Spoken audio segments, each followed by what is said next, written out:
one by the Holy Spirit. Remember, Lord, your church spread throughout the world and bring her to the fullness of charity, together with Leo, our Pope, Elias, our Bishop, and all the clergy. Remember also our brother.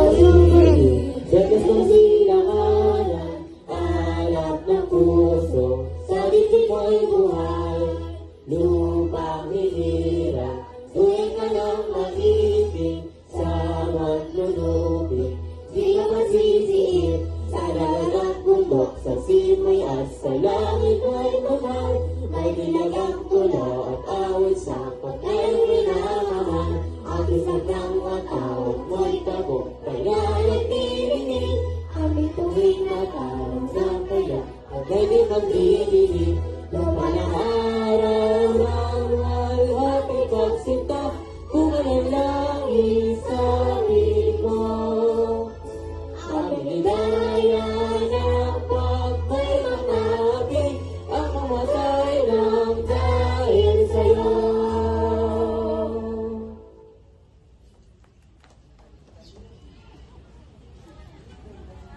Thank you po. Isang mapagpalang umaga po sa ating lahat. Ngayon po, i-share ko po ang journey namin mag-ilang. 10 taon bago dumating si Angelo sa buhay namin. Bago yan, meron na po ako mga alaga, adopted child. Pinapaaral po namin sila, mga 6 sila, bago si Angelo. Then, hindi na namin inaasahan na dumating yung blessing sa amin. Kasi 10 taon po eh. Nung hindi ko akalain na inaantok ako, yung pala ay buntis na 2 months. So, yun, pumunta kami ng OB-GYN. Yun na nga sabi ng OB-GYN ko, mommy positive. Yun, tumulo ang luha namin mag-asawa kasi 10 years po eh. Yun nga, nung sa ano na, nabuntis na ako, di ba, ganun. Habang lumalaki yung tiyan ko, sabi ng doktor, OB-GYN ko, is maliit ang bata. So, pwede naman po sa paglabas na ng palakihin. Yun na, nung dumating yung time na lalabas na si Angelo, hindi siya umiyak. So, ang sabi ng doktor, kulang siya ng oxygen sa brain at sa lungs niya. Kaya daw ganon ang bata, na baka tulog yung bata, kaya siya hindi umiyak.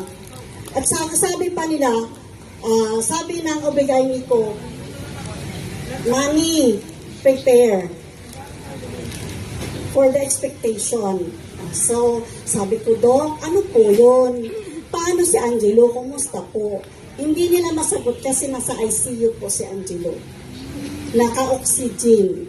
So, ang prayer na lang namin mag-asawa kung ibigay sa atin, kung para sa atin, para sa atin. So, mahal kami ni Lord kasi 10 taon kami nag-aantay eh. Nabuhay naman si Angelo, kaso lang, yun nga po, nasa ICU siya for 2 weeks, 14 days. Ganun lang yung panalig kami sa Lord. Kailangan na umapit tayo ng mahigpit sa Kanya. And then, may neonatologist si Angelo. Then si neonatologist, nirefer kami sa neuropedia. Sa neuropedia, hiningan kami ng laboratory for EEG. Nag-cranial, nag-EEG, nag-cranial, nag-EEG. Yun yung laboratory namin. So, nung lumalaki na si Angelo, siya eh, yung cross-eye. So, nirefer naman kami sa ophthalmologist.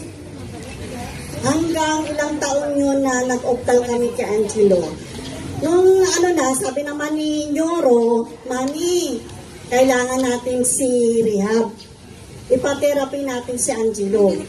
Kasi po, meron siyang mild CP at meron din siyang mild epilepsy.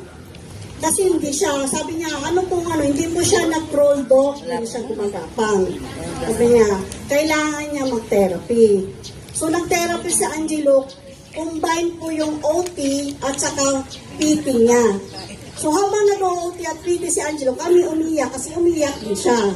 Sabi ng physicist niya, Mami, ganyan talaga. Kailangan natin tanggapin. So, yun na yung ano sa amin ng washing dishes. What else?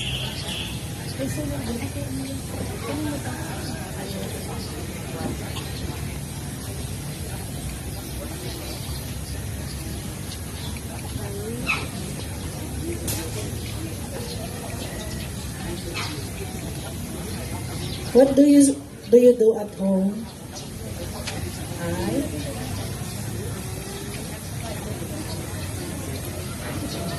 Helping and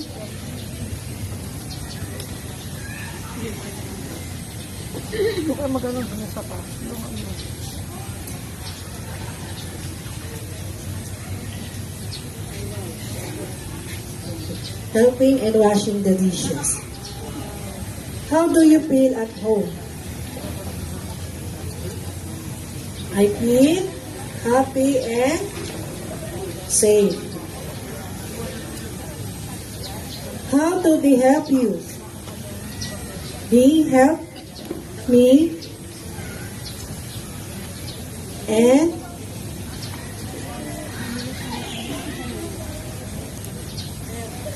support me all I need. What do you like in your present school? Batino is white and beautiful. What are the things you don't like in school? None. How do your teachers and classmates help you in school? Teachers teach me. Okay, teach me to learn patiently. How many times you attended Camp Pag-ibig? How many times you have attended Camp Pag-ibig? It's my first time. It's your first time, and I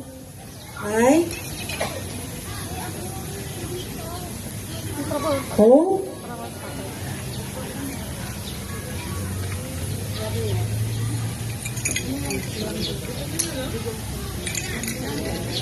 I will enjoy all the activities. How do you feel when you are with the other? I feel happy. Thank you. Dance. Oh, kanta.